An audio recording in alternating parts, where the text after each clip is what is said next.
Assalamualaikum warahmatullahi wabarakatuh.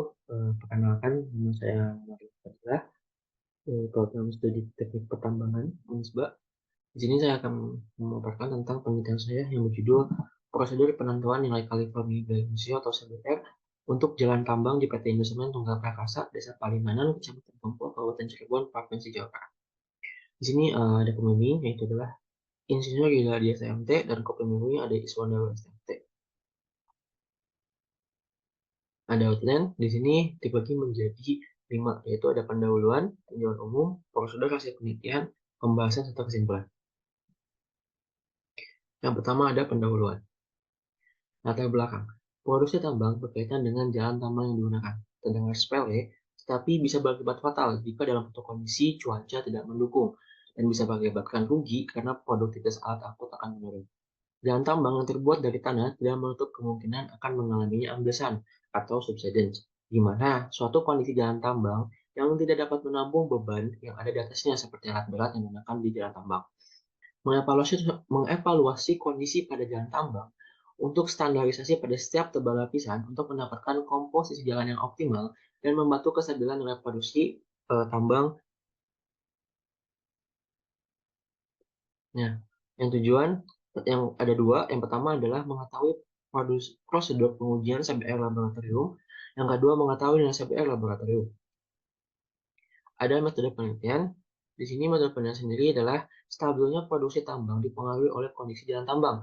Pengecekan jalan tambang dengan menggunakan pengujian CBR untuk meningkatkan daya dukung jalan tambang. Beban yang diterima jalan menggunakan alat berat Caterpillar 775F, Komatsu HD 465 dan 605 sebesar 60 ton.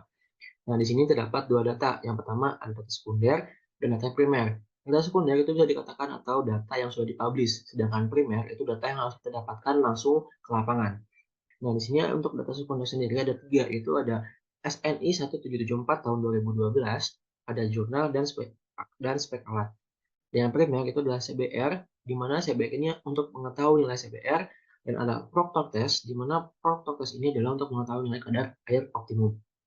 Nah, setelah keduanya itu didapatkan, kita akan mendapatkan analisis pengolahan data. Setelah itu, adanya pembahasan dan kesimpulan serta saran. Ada yang kedua adalah tinjauan umum. Nah, di sini tinjauan umum sendiri akan membahas tentang peta administrasi, di mana peta administrasi ini hanya untuk mengetahui batas-batas administrasi yang ada pada daerah penelitian. Yang kedua ada peta kesampaian. Nah, di sini peta kesampaian ini berfungsi untuk mengetahui rute jalan, estimasi biaya, estimasi waktu, dan estimasi jarak. Nah, yang ketiga ada prosedur dan hasil pengamatan. Nah, untuk prosedur sendiri dibagi menjadi tiga, yaitu pengambilan sampel dan pembagian segmen jalan. Yang kedua, pengujian proktor untuk mendapatkan nilai kadar air yang optimum. Dan yang terakhir adalah pengujian CBR laboratorium.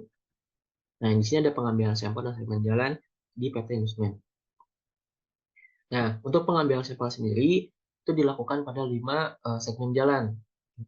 Nah, di sini pengambilan sampel dilakukan berdasarkan perbedaan metodologi yang ada pada daerah tambang. Nah, mungkin di sini ada gambar-gambarnya untuk segmen jalan dan kondisi batuan yang ada pada segmen jalan. Nah, langsung masuk ke pengujian proktor. Di mana karena tadi kita memiliki 5 sampel batuan, maka yang diuji untuk proktor test adalah 5 sampel batuan. Nah, sampel proktor ini dilakukan untuk mengetahui kadar air optimumnya, di mana nilai kadar air optimum ini akan digunakan untuk pengujian CBR di selanjutnya. Nah, mungkin ini ada hasilnya, di mana optimumnya itu adalah 7,14%. Untuk sampel 2 itu optimumnya adalah 6,89%. Untuk sampel 3 itu adalah 5,39%. Untuk sampel 4 itu adalah 6,19%. Untuk sampel 5 itu adalah 18,09%. Nah, selanjutnya kita masuk ke California Balancing atau pengujian CBR, di mana di sini bisa lihat ada diagram alih pengujian CBR. Nah, untuk poin kedua itu adalah penambahan air dengan menggunakan semprotan pada sampel. Nah, penambahan air ini dilakukan oleh persentase dari proctor test. Seperti misalnya, berat sampel kita memiliki 5 kg. Nah, berarti kita tinggal dikalikan dengan persentase yang paling besar pada proctor test. Seperti itu. Nah, di sini ada California Bearing Ratio dinyatakan dalam persen. Nilai CBR ini memiliki anggapan beban kendaraan, yaitu beban sementara bisa dikatakan bukan beban tepat. Nah, di sini ada karakteristik atau hasil dari nilai CBR, di mana Menurut Bowles sendiri tahun 1992, untuk CBR yang paling besar itu bernilai 50% dengan karakteristik adalah excellent atau bagus. Nah, sedangkan untuk yang paling kecil adalah 0-3% yang dikatakan sebagai very poor atau sangat jelek. Nah, di sini ada hasil dari pengujian CBR, di mana untuk pengujian CBR ini sesuai dengan standar nasional itu memiliki 3 penambahan dan 3 tumbukan. Yang pertama ada 10 tumbukan, 25 tumbukan, dan 56 tumbukan. Nah, ternyata untuk sampel yang paling besar nilai CBR-nya dari 56 tumbukan ini adalah didapatkan oleh sampel 3, di mana sampel 3 di sini merupakan batu andesit. Sedangkan untuk sampel yang paling kecil nilai CBR-nya pada 56 tumbukan sendiri itu didapatkan oleh sampel 5 atau batu lanau. Nah, itu harus jalan dengan ketentuan jalannya.